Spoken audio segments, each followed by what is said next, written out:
Wes, I know we keep our attention focused on the tropics, especially with a monster Hurricane Maria, but really 90s could be here in our area. Right, tomorrow. So no hurricane impacts here tomorrow, but it's going to get hot again. Don't forget, it's still summer officially, even though fall starts Friday. So tonight we've got calm weather. It'll be dry most of the day tomorrow, but tonight we're watching now Tropical Storm Jose continue to slowly move away from the North Carolina coast. We will have some rain here tomorrow afternoon and evening, but it's coming from a completely different direction. And speaking of different direction, look at this. Just an amazing shot on the radar tonight as Hurricane Maria inches closer to St. Croix on its way to Puerto Rico tomorrow morning.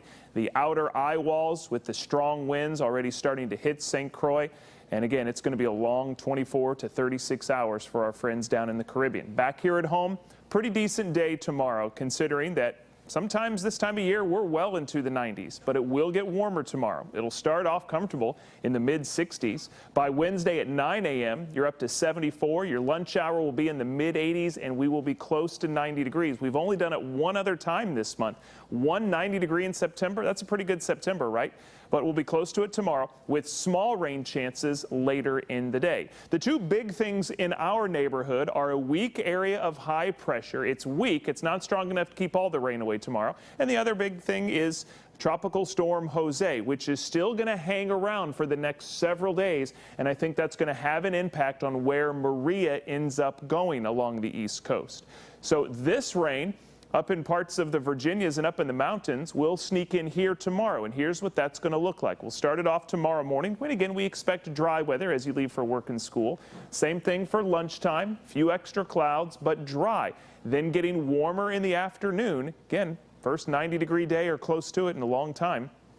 Couple of showers pop up late in the afternoon, early in the evening, some of them sticking around into the evening. But remember, we're only talking about a 20% chance. We'll duplicate that 20% chance on Thursday as well.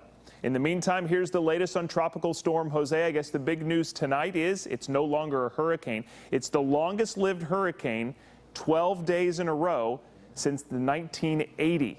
So it's been a very historic hurricane. But now a tropical storm with 70-mile-per-hour winds, and look at the track. Still does a loop. In fact, where it is right now is where it could be again by Sunday night, but as a tropical depression or just an area of low pressure. So over the course of the next several days, it will loop around. And again, that will come into play with concerns for Maria. Maria, which is very close to the track Irma and Jose have taken over the past couple of weeks, is on the doorstep of St. Croix with 175-mile-per-hour winds. The hurricane hunters just got back into the center again. They're pretty much flying it nonstop. They recorded a pressure of 909 millibars. Remember, the lower the pressure, the stronger the storm. That's the 10th lowest pressure ever recorded in the Atlantic Ocean. So it's a pretty significant system, as if we didn't know that already. It's a Category 5. It might weaken some by tomorrow morning when it makes landfall in Puerto Rico. If not then shortly after. But a Category 4 storm is still nothing to mess with. Later this week, about Friday, it'll start to turn to the north.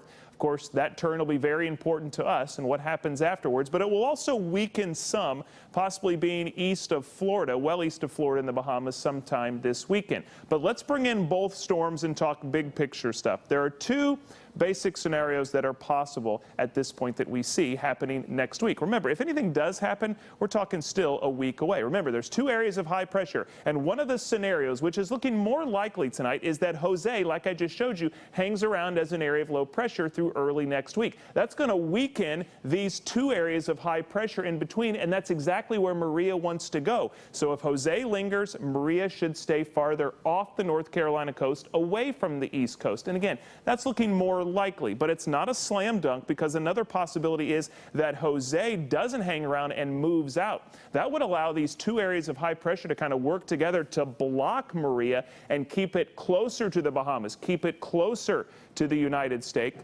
with bringing more impact to the East Coast. Looking less likely, but not totally out of the question. Everything is still up in the air. Those are just some of the possibilities we're thinking could happen. Again, that first one being more likely. So tomorrow we've got our own temperatures to worry about and small rain chances. We'll keep it close to 90 the next 2 days, guys. Fall officially begins on Friday with slightly cooler temperatures and drier weather.